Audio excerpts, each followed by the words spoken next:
ज्योतिष शास्त्र, धार्मिक,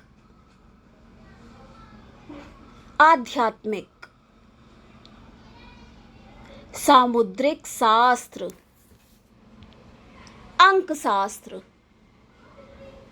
पुण्याय एस्ट्रोलॉजी बाय एसटी में आपका स्वागत है।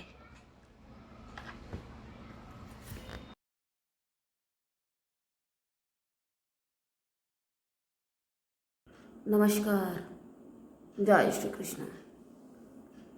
प्रदर्शकों, आपको हम बताएंगे आज कि 23 जुलाई प्रातः 7:09 पर वाद, गीत संगीत, सुख, ऐश्वर्य, समृद्धि और जब व्यक्ति को भोगवान यानी कि अधिक सुख कब प्राप्त होंगे? अधिक सुख तभी प्राप्त होंगे जब शुक्रदेव आपकी जन्मांक में बहुत अच्छी स्थिति में और मजबूत शुभ स्थिति में होंगे। तो हम बात कर चुके थे, अब हम उसके आगे जो शेष बची राशियां हैं उनके बारे में जानेंगे कि ये कैसा प्रभाव डालेंगे,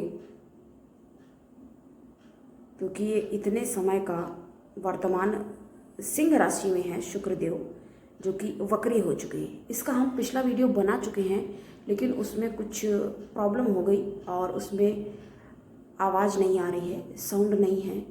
तो जिन लोगों का रह गया है उनको खेद ना हो कि बन भी गया वीडियो और मिला भी और बारे में नहीं पता चल पाया आपके, तो आपको जो असुविधा हुई उसको दूर करने के लिए ये हम फिर से आपको बता रहे हैं।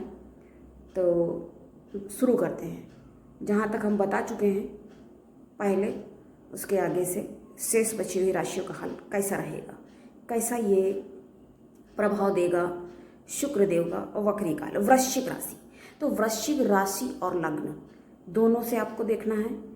हम पहले ही आपको बता देते हैं कि आप अपनी राशि अगर जानते हैं अच्छी बात, उससे देखिए, लग्न से देखिए, दोनों से देखिए। और अगर नहीं पता है तो आपका जो प्रचलित नाम है, प्रचारित है, अर्थात जिस नाम से आपको पुकारा जाता है, उससे भी आप उसको देख सकते हैं। तो हम बात कर रहे हैं वृश्चिक राशि और लग्न वालों की, कैसा रहेगा ये शुक्रदेव। आपका फायदा अवश्य होगा, सफलता के मार्ग प्रशस्त होंगे, लेकिन करना आपको क्या है? करना आपको इतना है कि बहस में ना पड़े आप। और माता का स्वास्थ्य, कुछ समस्या आ सकती है आपको देखने को, तो माता के स्वास्थ्य का ध्यान रखें। माता का स्वास्थ्य प्रभावित हो सकता है, स्वास्थ्य में परेशानी हो सकती है, तो आपको क्या करना है, इसका आपको ध्यान रखना है। और माता की पूजा, दुर्गा माता की, और अगर आप रोज़ मंदिर में जा सकें या एक ही दिन बना लें, चले जाएं और अपने ऊपर क्रोध पर थोड़ा नियंत्रण रखने का प्रयास करें। नेक्स्ट बात करेंगे हम धनु राशि और लग्न वालों की। भाग्य में वृद्धि, भाग्य का साथ मिलेगा।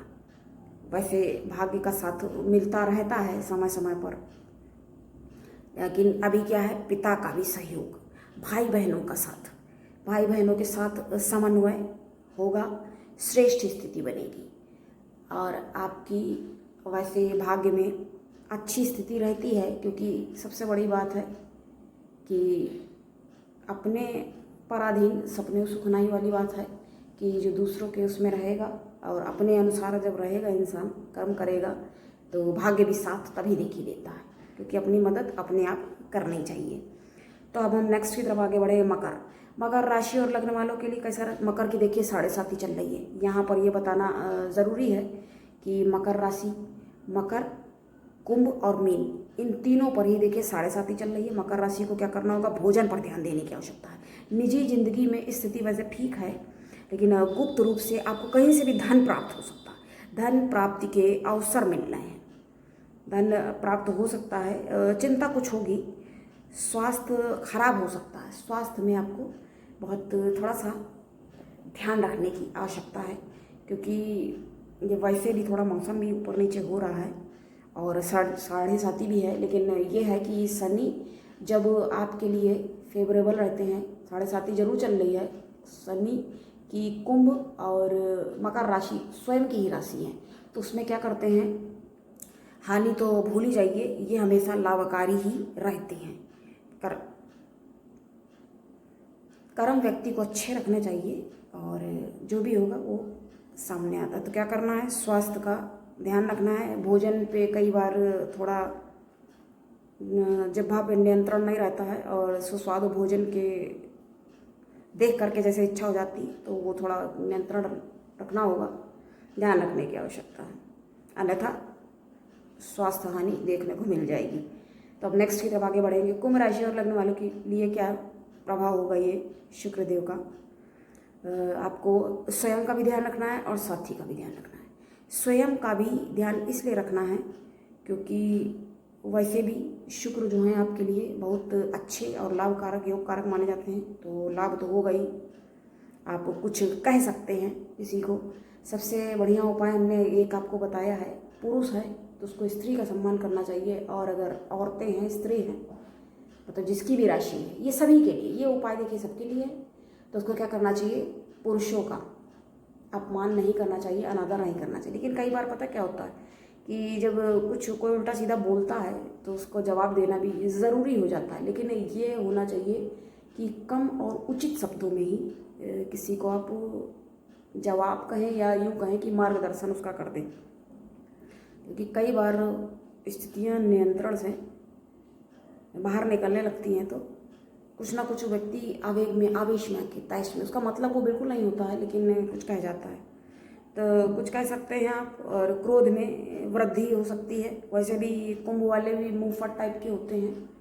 मकर और कुंभ राशियाँ ये जैसे हैं। तुला राशि, तुला के लिए देखिए हमेशा, आज भी, अभी, कभी भी, जब भी, मतलब कभी भी राशि चक्र यदि कोई देखता है, देख सकता है, तो उसमें हमेशा उसको बाड़ी नियंत्रण, क्योंकि वो बन जाता है ना, वहाँ पर मंगल का प्रभाव आ जाता है और कुछ भी कह डालते हैं ये लोग। तो ये थोड़ा नियंत्रण अपने ऊपर रखने की आवश्यकता है। बात कुंभ की करना है तो उसकी बात करेंगे। तो ये आपको क्रोधित नहीं होना है, क्योंकि ये जब 7.5 चलती है और शनि वाले जो होते हैं अक्खड़ स्वभाव के होते ही ये माने जाते हैं, तो ये ध्यान रखना होगा। अब हम last but not least mean राशि की बात करेंगे। मीन राशि स्थिति काफ़ी अच्छी है और अच्छी स्थिति, प्रतियोगी परीक्षा का यदि आपने कुछ मन बनाया है कि तो उसका भी लाभ, संतान से भी लाभ, सहयोग मिलेगा। संतान जैसे मतलब नहीं पढ़ रही है, उसके आप चिंता में ग्रसित हैं, तो उससे भी अब ये समाचार सही होंगे कि हाँ पढ़ रही है और पढ़ने में रुचि ले रही है, मन लग रहा है, तो वहाँ से भी लाभ देखने को मिल रहा है। सहयोग मिलेगा। सहयोग का मतलब यही है, जब आप कहेंगे कि ये काम करो तो करे, तो इसका मतलब है कि सहयोग मिल रहा है। खाने पीने का ध्यान रखना होगा, क्योंकि पेट दर्द की यहाँ पर संभावना बन रही है। और पेट दर्द क्योंकि इसी स्थान में आकर के बैठ गए हैं, तो यहाँ पर पेट दर्द की संभावना बन रही है। और आपको क्या लगेगा, इस समय काफ़ी एनर्जेटिक, बहुत ज़्यादा आप ऊर्जावान स्वयं को महसूस करेंगे। वैसे ये मीन वाले थोड़ा आलस वाले माने जाते हैं, क्योंकि कितना भी हो गुरु का जब प्रभाव होता है तो कहते हैं ना 30-32 के बाद थोड़ा वजन मोटापा थोड़ा सा बढ़ ही जाता है। तो इस समय काफ़ी ऊर्जावान महसूस करेंगे, एनर्जेटिक रहेंगे। अगर प्रतियोगी परीक्षा में कोई फॉर्म वगैरह भरा है या भरने की सोच रहे हैं तो इस समय फॉर्म भर भी सकते हैं और कोई प्रतियोगी परीक्षा में भाग ले सकते हैं, उसमें भी अच्छी स्थिति और लाभदायक स्थिति बन रही है। तो ये हमने सभी राशियों के बारे में जान लिया। बची हुई जो राशियाँ थी उनके बारे में जाना, ये कैसा प्रभाव देंगे सिंह राशि में जो वक्री हैं शुक्रदेव। तो आज के लिए इतना ही, मिलते हैं फिर अगली परिचर्चा में। ये देखिए हमें दोबारा आपके लिए बनाना पड़ा, थोड़ा हो गया मेहनत फिर से, लेकिन आपके लिए इतना तो ज़रूर करेंगे। और आप कुछ अगर जानना चाहते हैं तो आप पूछ सकते हैं। और इसको आपने क्योंकि वो वाला देखा होगा और उसमें जब नहीं आपको समझ में आ रहा तो हमने इसके लिए ये तुरंत तैयार कर दिया जल्दी। हाँ, कुछ समय गया इसमें, थोड़ा सा लेट कह सकते हुआ, क्योंकि वो जब बन गया तब हमने देखा नहीं, और उसके बाद जब पता चला कि ऐसी दिक्कत आ रही है तो हमें लगा इसके बारे में इसको निदान करना चाहिए। तो आज के लिए इतना ही, और मुझे दीजिए अब इजाज़त। मिलेगी फिर अगली परिचर्चा में, तब तक के लिए नमस्कार। जय श्री कृष्ण।